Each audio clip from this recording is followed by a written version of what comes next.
Muy bien. Bien. Les invito a que me acompañen en la lectura del Primera Carta a los Corintios, capítulo 8. Eh, la idea es compartir ese texto, ese pasaje en el día de hoy. Ustedes recuerdan hoy, la idea es, en principio, eh, poder terminar con el tema que habíamos comenzado hace ya un tiempo, algunos meses, de la conciencia. Eh, En principio estaríamos finalizando hoy con este tema. Sería la cuarta parte que estamos hablando del tema. Recordarán que hablábamos de la conciencia como esa especie de barómetro moral que Dios había puesto en cada uno de los seres humanos. Eh, eh, es aquello que Dios nos ha dejado y que ha instalado, si se quiere, como si fuera un disco rígido en nuestra mente respecto de lo que está bien y lo que está mal. Eh, Ahí habíamos leído en Romanos capítulo 2 acerca de este tema. Eh, lo habíamos visto bastante en detalle. Vimos que eso es una parte de la imagen de Dios que hay en el hombre y que alguna parte al menos no se ha perdido con la caída en el Edén, que todavía está presente, pero esa conciencia, ese sentido de lo bueno y lo malo que tenemos dentro de nuestra mente y que Dios ha puesto, por supuesto que ha sufrido las terribles consecuencias de la tragedia del pecado, de la caída. Entonces, lo que Dios pensó en algún momento respecto de lo que tiene que ser nuestra mente es muy diferente de lo que es hoy. Es muy diferente de lo que soy, básicamente a causa del pecado. Eh, Decíamos que eh, la Biblia habla mucho de la conciencia, ¿sí? Y habla en distintos sentidos. Habíamos visto la conciencia en sentido negativo, ¿sí? Cuando la Biblia habla de mala conciencia, la Biblia habla de una conciencia corrompida o contaminada. La Biblia habla incluso de una conciencia que a veces está cauterizada. Una palabra media rara, pero cauterizada. La idea es algo que está encallecido, que se ha hecho un callo, se ha puesto duro y no tiene sensibilidad. Entonces, lo que Dios pensó como un sentido de lo bueno y de lo malo que hay en nuestra mente, eso el pecado lo corrompió, lo manchó, lo arruinó. Y entonces no funciona de acuerdo al propósito que Dios tenía de la manera que tenía que funcionar. Y por eso hablamos y la Biblia habla y vimos bastante detalle de la mala conciencia, la conciencia corrompida, de la conciencia cauterizada. Pero entendemos también que cuando alguien recibe el don de la salvación, recibe el regalo de la salvación, recibe a Cristo, eh, su vida cambia, su vida es transformada y su vida es renovada, su mente es renovada. Su mente comienza a participar de un proceso de santificación, de un proceso de renovación que Dios quiere hacer, por medio del poder milagroso del Espíritu Santo, no por medio de nada que sea humano, sino por el milagro del Espíritu Santo. Entonces así es como, por ejemplo, la Biblia habla de una buena conciencia, habla de una limpia conciencia, eh, y lo que está diciendo en definitiva es que Dios está haciendo una obra de renovación en nuestra mente. Y la conciencia empieza a funcionar tal cual Dios pretendió desde el principio que funcione. Por supuesto que un asterisco muy importante que hay que destacar ahí es el hecho de que, aunque hemos recibido a Cristo y tenemos el Espíritu Santo, eh, y nuestra conciencia ya empieza a parecerse, no digo hacer exactamente, sino a parecerse a lo que Dios quiere, un asterisco importante es que nuestra conciencia no es infalible. No es infalible. Habíamos visto un texto donde el apóstol Pablo mencionaba este tema y dice, no por el hecho de tener una buena conciencia, no por eso estoy justificado. El que juzga todos los corazones, los pensamientos y las intenciones es Dios en definitiva, lo cual quiere decir que la conciencia puede fallar también.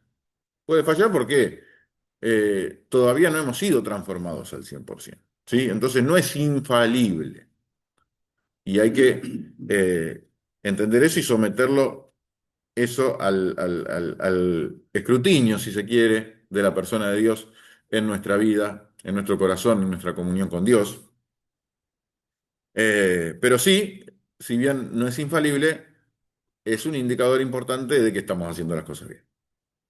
Eh, lo necesitamos. Si no tenemos eso, ya estamos, ya empezamos el partido perdiendo. Si lo tenemos, no quiere decir que lo ganamos, pero que vamos bien. ¿Sí? Entonces, eso fue un poquito lo que, resumidamente, lo que estuvimos charlando en las tres reuniones anteriores. Demasiado resumido, si se quiere, pero bueno, entiendo que por ahí es necesario a veces hacer esta clase de repasos para ubicarnos en el tema. Y ahora vamos a ver una cuestión bastante específica en la cual la Biblia habla de la conciencia, que es cuando hay una conciencia débil. ¿Y qué es esto de la conciencia débil? Bueno, lo vamos a ver acá en la carta de Pablo a los Corintios, en el capítulo 8. Si me permiten, vamos a, me voy a poner los ojos y vamos a leer 1 Corintios capítulo 8. Hay un tema específico que el apóstol tiene que tratar y que va a servir para que el tema se desarrolle. 1 Corintios 8:1 dice, en cuanto a los sacrificados de los ídolos, sabemos que todos tenemos conocimiento. El conocimiento envanece, pero el amor edifica. Si alguno se imagina que sabe algo, aún no sabe nada como debe saberlo. Pero si alguno ama a Dios, es conocido por él. Acerca pues de las viandas que se sacrifican a los ídolos, sabemos que un ídolo nada es en el mundo, y que no hay más que un Dios. Pues aunque haya algunos que se llamen dioses, sea en el cielo o en la tierra, como hay muchos dioses y muchos señores, para nosotros, sin embargo, solo hay un Dios, el Padre, del cual proceden todas las cosas y nosotros somos para Él, y un Señor Jesucristo, por medio del cual son todas las cosas y nosotros por medio de Él. Pero no en todos hay este conocimiento, porque algunos, habituados hasta aquí a los ídolos, comen como sacrificado a los ídolos y su conciencia, siendo débil, se contamina. Si bien la vianda no nos hace más aceptos ante Dios, pues ni porque comamos seremos más, ni porque no comamos seremos menos. Pero mirad que esta libertad de ustedes o esta libertad vuestra no venga a ser tropezadero para los débiles. Porque si alguno te ve a ti, que tienes conocimientos en toda la mesa en un lugar de ídolos, la conciencia de aquel que es débil no será estimulada a comer de lo sacrificado a los ídolos. Y por el conocimiento tuyo se perderá el hermano débil por quien Cristo murió. De esta manera, pues, pecando contra los hermanos e hiriendo su débil conciencia contra Cristo pecáis. Por lo cual, si la comida le es a mi hermano ocasión de caer, no comeré carne jamás para no poner tropiezo a mi hermano. Bien, esto hay que, parece complejo, no, no es tan complejo, pero hay que entender un poco cuál es el contexto de modo tal que nos pueda servir para, para la vida del día a día, para la vida del día a día y también mucho más para la vida en una comunidad de fe. La conciencia débil es en definitiva aquella conciencia que tiene quizá más escrúpulos de los que Dios tiene, eh, ante cuestiones que son moralmente indiferentes, pero que está originada en una situación de inmadurez y no de algo que esté necesariamente mal. Forma parte de un proceso, ¿sí? Y esto pasaba mucho en Corinto, y es algo que también se da en la comunidad de fieles, sobre todo en personas que se van acercando al Señor y van llegando a Cristo. Y van aprendiendo de a poquito muchas cosas y bueno, en su temor de Dios, en su saludable temor de Dios, diría, eh, existe también el temor de pecar, el temor de fallar, el temor de errar ante Dios. Y bueno, y quizás a lo mejor los escrúpulos que tiene son más de lo que necesita tener. Ustedes saben que inmadurez no es lo mismo que carnalidad. Inmadurez es simplemente una cuestión que lleva tiempo y que necesita un desarrollo para ir adquiriendo, y la madurez la va a dar solamente el tiempo y la comunión con Dios. La carnalidad pasa por otro lado, tiene que ver con ya a veces la terquedad o la testarudez eh, en el proceso de transformación que Dios quiere hacer en nosotros. A veces somos demasiado testarudos, demasiado porfiados, no nos ponemos de acuerdo con Dios, y cuando no nos ponemos de acuerdo con Dios, indudablemente fallamos. Ustedes recuerdan, hay un texto en la primera carta de Juan, en el capítulo 1, en el versículo 9, dice: si confesamos nuestros pecados, Él es fiel y justo para perdonar nuestros pecados y limpiarnos de toda maldad. Bueno, esa expresión confesar eh, viene de un término judicial, pero que significa ponerse de acuerdo. Eh, Ese confesar nuestros pecados, ponernos de acuerdo con Dios, de que lo que Él llama pecado, nosotros también. Entonces, cuando hablamos de carnalidad, hablamos de una vida que está a las trompadas con el Señor. Eh, y cuando hablamos de inmadurez, estamos hablando de tiempo, de desarrollo de tiempo. Entonces, una conciencia débil es una conciencia que necesita un tiempo de desarrollo, normalmente. Ahora bien, ¿cuál es el contexto de este texto que hemos leído? La ciudad de Corinto básicamente era una ciudad sumamente idólatra, como la mayoría del imperio grecorromano de aquel tiempo. Y era muy común que se celebraran banquetes paganos y homenaje a dioses falsos, a ídolos básicamente. Y en esos banquetes obviamente pasaba de todo, y una de las cosas que pasaba, se comía. Y claro, eh, en esos a veces templos paganos, templos no sé, de la diosa Afrodita o de quien fuere, se celebraba a lo mejor alguna serie de ceremonia totalmente pagana, totalmente impura, rodeada, plagada de pecados, y se mataba animales y se comía la carne de esos animales, o se sacrificaban los animales a los ídolos, o se hacía algún tipo de homenaje o algo por el estilo. Eh, ¿Qué pasaba? La ceremonia terminaba, la fiesta se acababa y siempre sobraba mucha carne del animal que fue sacrificado a los ídolos. ¿Cuál era el subproducto de esa carne que sobraba? Bueno, nada, era para consumo de la población y se vendía a las carnicerías. Eh, en algunos lugares prácticamente se cuenta que casi que no había otra carne en la carnicería que no fuera la que provenía de esos animales sacrificados a los ídolos. Entonces, la situación para aquellos que recién se convertían y recién llegaban a Cristo, que habían salido de ese universo de pecado tan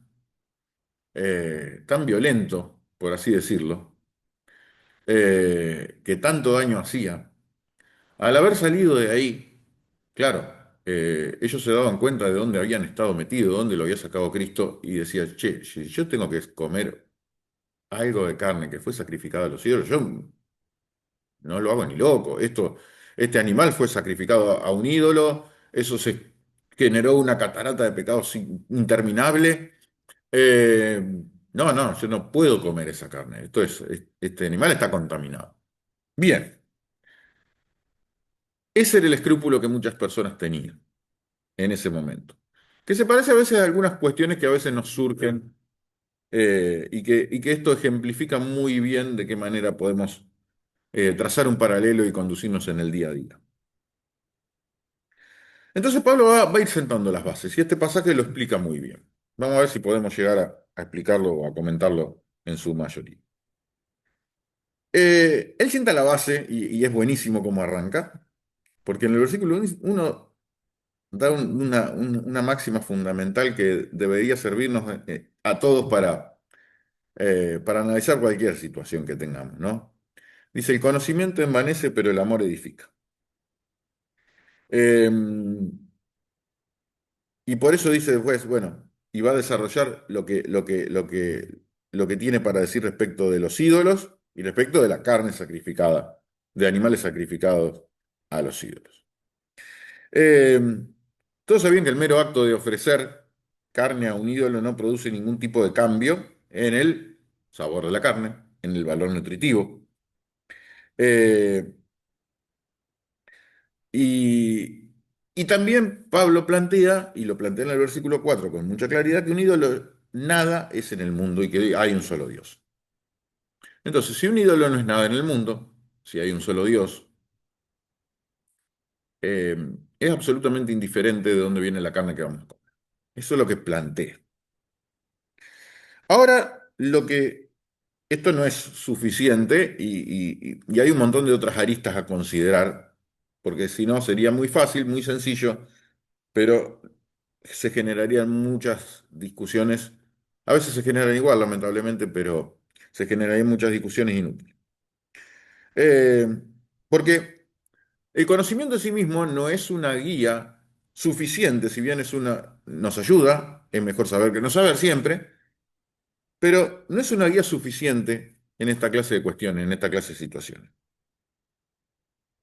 Eh, si el conocimiento fuera la única guía que podemos usar para aplicar en nuestras decisiones, eh, en nuestro trato interpersonal, en la vida, si solamente dependiéramos del conocimiento, eso nos llevaría a la soberbia. Entonces, Pablo está planteando que no está diciendo que el conocimiento es malo, pero sí que puede dar lugar a vanidad. Y con eso tenemos que ser extremadamente cuidadosos, de que aquello que hemos recibido de gracia y que el Señor nos ha permitido conocer no nos lleve de inmediato a la soberbia. Eh, y va a establecer una guía mucho más válida, mucho más fiable que la guía del conocimiento, que es la guía del amor. El amor es mucho más fiable que el conocimiento. Eh, no se debe priorizar lo que es legítimo para uno mismo, sino lo que sería mejor para el conjunto. Eso es un poco lo que Pablo plantea acá en este pasaje Mac. Claro, en ese contexto, y si miramos el versículo 4 al 6, él tiene que explicar, bueno, un ídolo no es nada en el mundo, pero claro, mucha gente, claro, venía de contextos muy paganos, muy idólatras, muy pecaminosos, y de hecho, la solución que tomaban estas personas era volverse vegetarianos. Y si bien era claro que nada hace inmundo a la materia, bueno, el pasado que había vivido estas personas los llevaba a pensar que comer algo así podía ser inmundo. Y en lugar de salir con una explicación muy violenta, Pablo dice, tengamos cuidado y respetemos esos escrúpulos de esas personas. Respetemos esa debilidad de conciencia. Eh,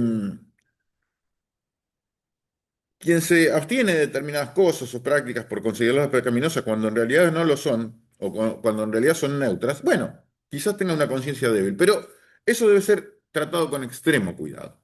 De ninguna manera se puede pensar en que la debilidad de conciencia es una falla.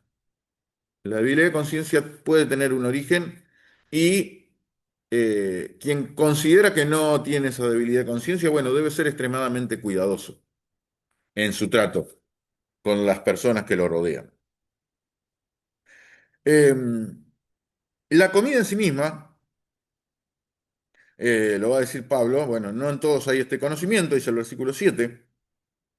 Eh, y la comida en sí misma, dice el versículo 8, la vianda no nos hace más acepto ante Dios. Lo exterior, lo que verdaderamente interesa y donde se juega el verdadero partido en la vida espiritual es en el interior del corazón, es en el interior de nuestro trato con Dios, no es en lo exterior.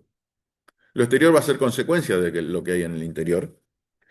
Eh, y, Y dice, ni porque comamos seremos más, ni porque no comamos seremos menos. No, no, no pasa por ahí la cosa.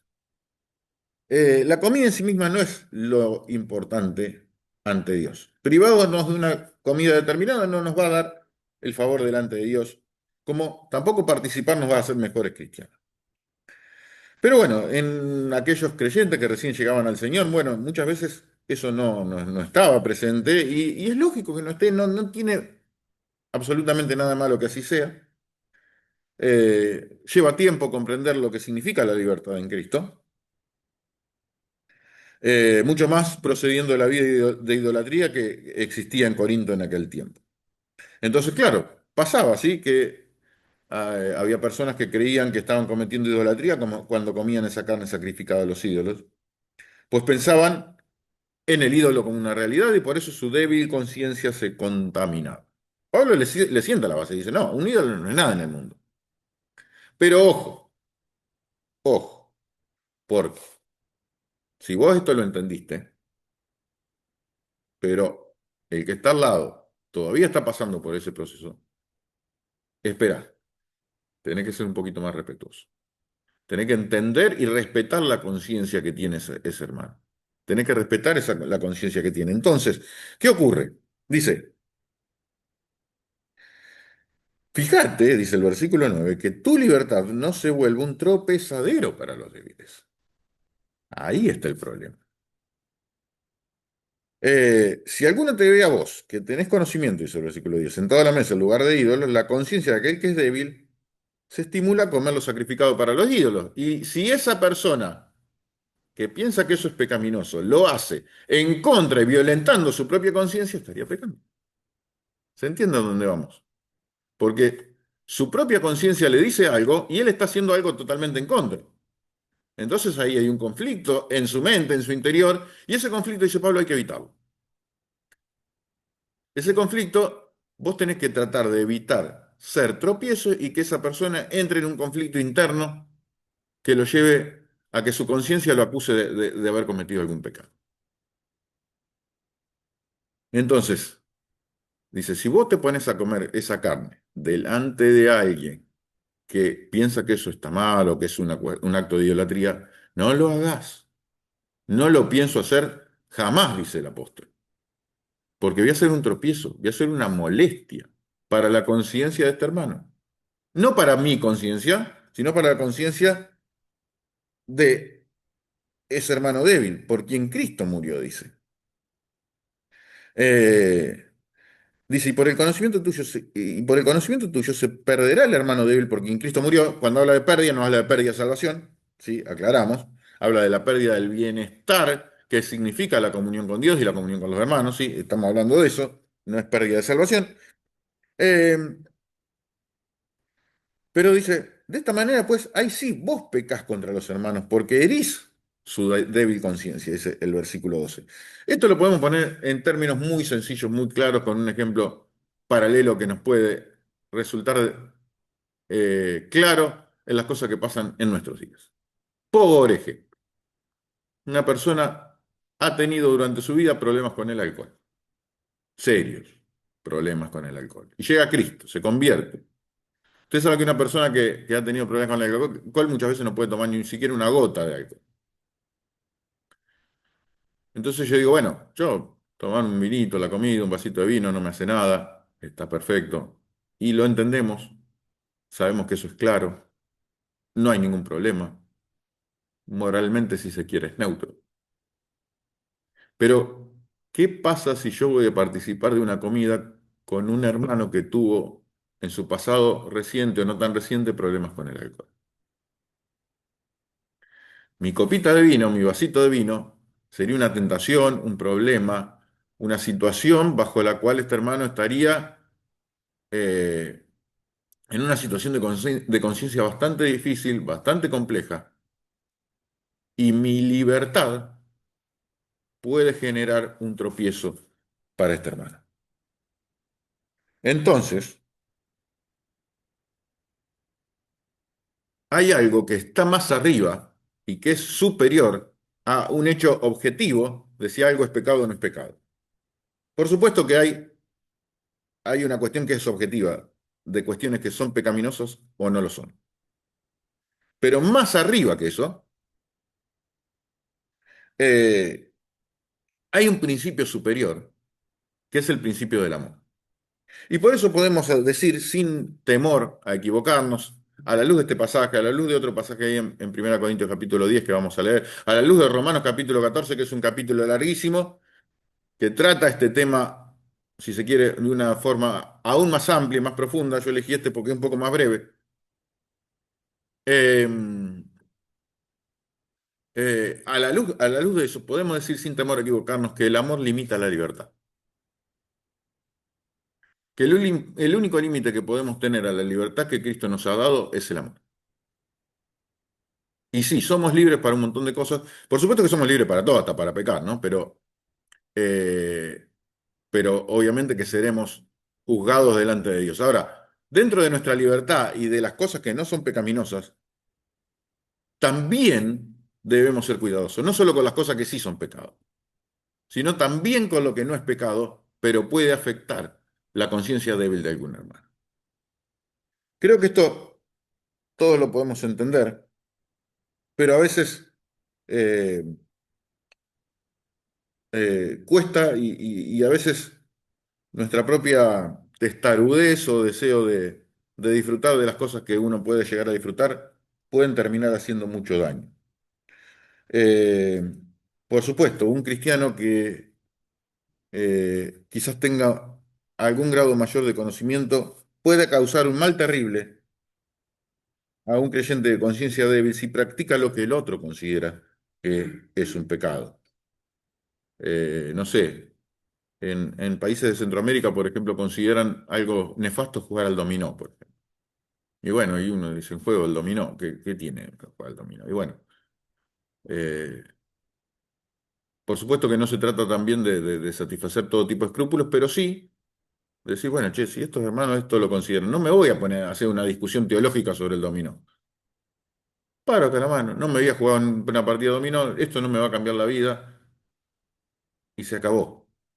Y el problema se soluciona. Por supuesto, sí. Sí, sí, sí, hay discusiones de distintas clases, distintos tipos, y es necesario eh, que no seamos tropiezos ni seamos un problema para la conciencia de cualquier hermano que tengamos cerca nuestro, ¿no? Eh, Acompáñeme al libro perdón, acá unos capítulos más adelante, capítulo 10. Hay una situación quizás más específica que ya no tiene que ver con la conciencia de un hermano débil, pero es un ejemplo parecido. Eh, 1 Corintios capítulo 10 versículo 23 dice, todo me es lícito, pero no todo conviene. Todo me es lícito, pero no todo edifica. Ninguno busque su propio bien, sino el del otro. De todo lo que se vende en la carnicería, coman, sin preguntar nada por motivos de conciencia. Porque del Señor es la tierra y su plenitud. Sí, lo que hay en la carnicería, compralo, comé, todo lo que quieras, no preguntes y dale para adelante. Pero ten en cuenta que esos son, que del Señor es la tierra y su plenitud, pero ten en cuenta algo, que si algún incrédulo los invita y quieren ir, no hay ningún problema, vayan, coman, coman de todo lo que se ponga delante de la mesa, no pregunten por motivos de conciencia, pero si aquel dice el versículo 28, si alguien le dijere, esto fue sacrificado a los ídolos, algún incrédulo está hablando, ¿no? No lo coman, por causa de aquel que lo declaró y por motivo de conciencia, porque del Señor es la tierra y su plenitud. La conciencia, digo y aclara, no la tuya, sino la del otro. Porque, pues, ¿por qué se ha de juzgar mi libertad por la conciencia de otro? Y si yo con agradecimiento participo, ¿por qué he de ser censurado por aquello de que doy gracias? Bueno, es que la conciencia del otro puede verse afectada, puede verse golpeada. La persona que es incrédula y que no tiene naturalmente el conocimiento, mirá qué bonito vos. Bueno, entonces, pará. Él te dice y te aclara en esto y dice, bueno, pará, tenés que frenarte ahí. Entonces, y acá viene el principio general, que esto es lo que tenemos que hacer énfasis y siempre tenemos que mirar con atención los principios generales, mucho más que las situaciones específicas. Si tenemos claros los principios generales, después las situaciones específicas van a ser fáciles de atender y de atacar. Y este es el principio general, y con esto nos tenemos que quedar. Versículo 31. Si pues comen o beben o hagan otra cosa, háganlo todo para la gloria de Dios. Ahí está el punto, ahí está. En hacer todo para la gloria de Dios, en honrar a Dios y honrar al cuerpo de Cristo. Hay que tener sentido de cuerpo. Eso es lo que Dios espera de nosotros. Hagan todo para la gloria de Dios, lo que fuere. Coman, no coman, beban, no beban. Si su conciencia los acusa de algo, no lo hagan. Si la conciencia de otro hermano puede ser trastornada por una conducta moralmente neutra mía, también pongamos la pata en el freno. Dice el versículo 32, no sean tropiezo ni a judíos, ni a gentiles, ni a la iglesia de Dios. A nadie. A ningún grupo humano distinto de los que Dios considera. Ni judíos, ni gentiles, ni la iglesia de Dios. Ni judíos, ni no judíos, ni los que ya se vengan de origen judío o de origen no judío, forman parte de la iglesia de Dios porque Cristo los ha salvado. Versículo 33, como también yo en todas las cosas agrado a todos, no procurando mi propio beneficio, sino el de muchos para que sean salvos. Sean imitadores de mí, así como yo de Cristo. Chim, pum, lo cerró con un moñito eh, y nos dejó todas las cosas bien claras. Eso es lo que necesitamos, sentido de cuerpo. Obviamente, no vamos a atender cualquier demanda que sea, déjenme decir, ridícula o que esté fuera de lugar. Eh, Se tratará de explicar, pero sí, sí, siempre hay que tener la mirada puesta en lo que es superior. Y en lo que es superior es el amor, y lo que es superior es el sentido de cuerpo. Muy por encima de las cuestiones del detalle. Necesitamos tener sentido de cuerpo. Al débil de conciencia no hay que apabullarlo con argumentos, hay que respetarlo y, si es necesario, enseñarle con amor. Haciendo algo que ofende o hace caer a un hermano débil, hay mucho que perder y absolutamente nada para ganar. Nada. Porque el vasito de vino al lado del pobre tipo que ha tenido problemas con el alcohol en su vida no me va a cambiar la vida. No me va a cambiar la vida. Entonces, si algo no me va a cambiar la vida y no tengo nada para ganar, pie en el freno. Eso es lo que dice el apóstol. Y bueno, y acá llegamos un poco al final del tema de la conciencia. Y que creo que necesitamos meditar. Como decíamos la última vez, como decía el autor Stanley, eh, a veces explicar acerca del Espíritu Santo y de la obra del Espíritu Santo representan cosas muy abstractas, eh, son entendibles a la luz de la palabra de Dios, pero muchas veces no estamos seguros de cómo el Señor actúa, cómo trabaja, cómo nos habla el corazón. Bueno, pero todos estamos acostumbrados a lidiar y a renegar con la voz de nuestras conciencias. Y entendemos que el Espíritu Santo usa esa parte de nuestro ser que Dios creó y que Dios ha dejado ahí, y que Dios quiere transformar, lo usa para hacernos mejores. Ese es el deseo de Dios. A eso apunta. Y bueno, ese es el deseo de todos nosotros, que cada día podamos ser más puros delante de Dios, más santos delante de Dios. Y bueno, y también esto tiene que ver con nuestra relación y nuestro vínculo en una comunidad de fe. Vamos a orar para terminar. Oramos. Te agradecemos, Señor, por este tiempo, por este momento que nos has regalado para meditar en tu palabra, para aprender lo que tenés para decirnos. Gracias, Señor, por todo lo que nos has enseñado. Señor, sabemos que este tipo de cosas necesitamos aprenderlas, necesitamos incorporarlas, necesitamos tener bien claro cuál es la obra que vos querés hacer en nuestros corazones. Necesitamos renovar nuestra mente, renovar nuestro espíritu. Y te pedimos que así pueda suceder en nuestra vida y en nuestro corazón. Señor, te pedimos por cada hermano, por cada hermana, por cada familia, por cada matrimonio, para que la transformación sea una realidad y el impacto a las personas que no te conocen pueda ser una realidad.